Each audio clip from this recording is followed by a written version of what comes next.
Hello, lulutuin naman daw may nibos yun na buwayang dagat. Pero mayon lang ako nakakita ng ganitong klaseng isda. Pero masarap siya nung naluto na. Ito yung klase ng buwayang dagat. So yan yung mga ingredients niya. Sili, luya, malunggay, garlic, onion, yung hinimay niya buwayang dagat, gata. O so yan, ihawin muna daw niya. Then chinaga niya, himay-himayin niya pagka-ihaw niya. Una, igisa muna ang bawang.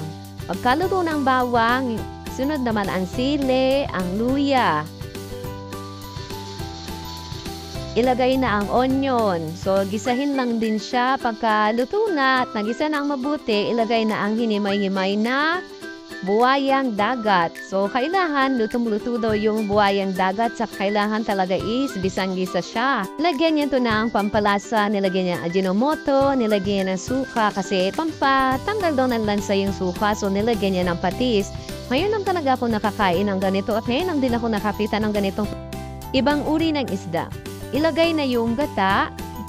Lutuin lang doon sa mahinang apoy.